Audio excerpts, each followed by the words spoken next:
Today on Upfront, big changes in youth corrections. The governor wants to close the troubled Lincoln Hills School and move young offenders to smaller regional facilities. Milwaukee Chief Judge Maxine White weighs in on the plan. Next on Upfront.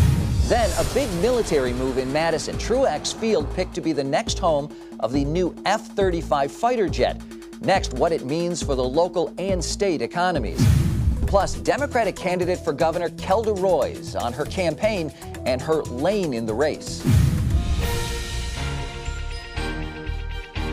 Covering the issues important to Wisconsin.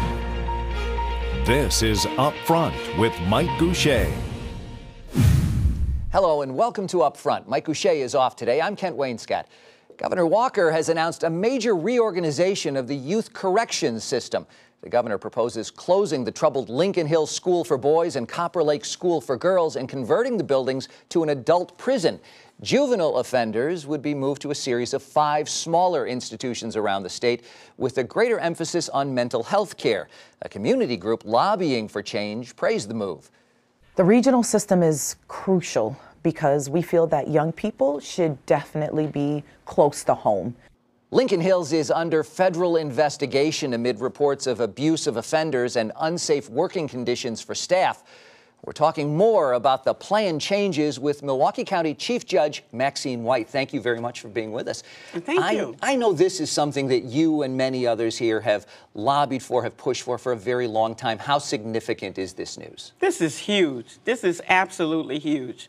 The court is just absolutely ready to step up to the plate and do whatever we can to expedite this new process. Smaller and more regionally located with focus on evidence-based, trauma-informed care tailored to the needs of kids who are suffering from mental health problems as well as the high-risk offenders. And then also, a big point, separating the girls from the boys.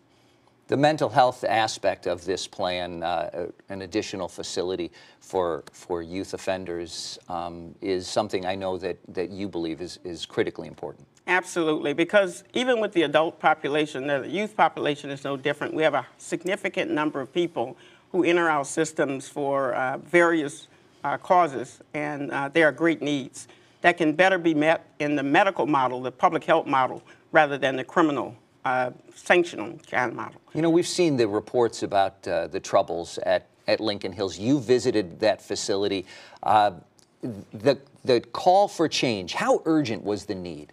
The need has been there for quite a significant period of time. I think with the reduction in numbers and the lack of availability of resources close in to the facility, that magnified the problem of not being able to match the need with the services that we could provide. So the courts have been anxious and ready, preparing for this day by learning as much as we could about the research on what works best across the nation, what kind of facilities might better serve our population, and how important families and community engagement is to the success of children with these troubles. The governor's plan has a timeline that calls for these new facilities to be built starting in 2019.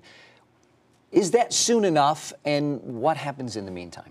In the meantime, started for us some time ago.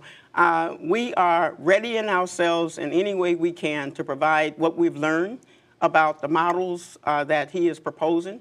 He is right on with the research about having it smaller, having it located regionally where the communities are from which the youth come to us for services. And so the way he's already scripted it out is a designation of a fact, a real important fact that he understands that's what's best in this industry. The thing that we can do now is look for locations, take opportunities to have community engagement. There are a lot of tasks that we have to do before we open the doors of these facilities. It's going to be a heavy lift financially, not only financially, but also locating, communicating, and collaborating. Location is a key element, I know, as well. The governor said his plan would start that search for locations immediately. This is the largest population center in the state. How many of those facilities with 30 to 35 beds should be located in close proximity to Milwaukee area or southeastern Wisconsin? Well, there are 5 of the type 1, as it's described in this news release, and then there's the one that's specifically designated as a Mendota mental health facility. We're hoping for at least 2 of the 5 in this regional area to serve Milwaukee's population of the high risk associated with behaviors as well as the mental health needs.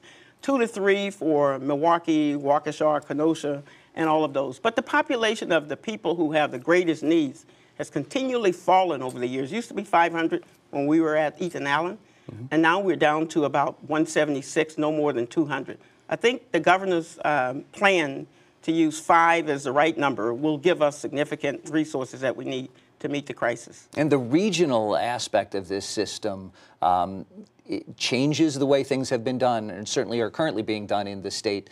What will the impact of that be? That will be huge. That will give us more opportunity to use more resources from the community of organizations and treatment providers who can reach the population easier than the 3.5 ride up to Lincoln Hills. So it'll give our providers greater access to bid for contracts, and it'll give us an opportunity to rely on those key factors that really make a difference in a kid's life.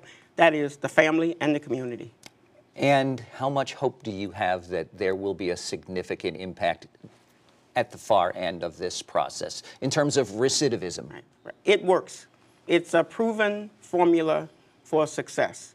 We have every reason to believe it's been replicated in other states. We've looked at it, we've seen it, and we know that in other areas of our court system, these types of evidence-based, trauma-informed care interventions work. It's a big decision. It's a big one. All right. Chief Judge Maxine Wade, thanks so much for being with us today. Thank we you, appreciate Ken. your time. Next on Up Front, Democratic candidate for governor Kelda Roys on her key issues and why she says Governor Walker is vulnerable. And later, the new fighter jet coming to Madison's Truax Field, why it's a win for the state, when Up Front continues. Up Front with Mike Goucher, brought to you by the American Transmission Company.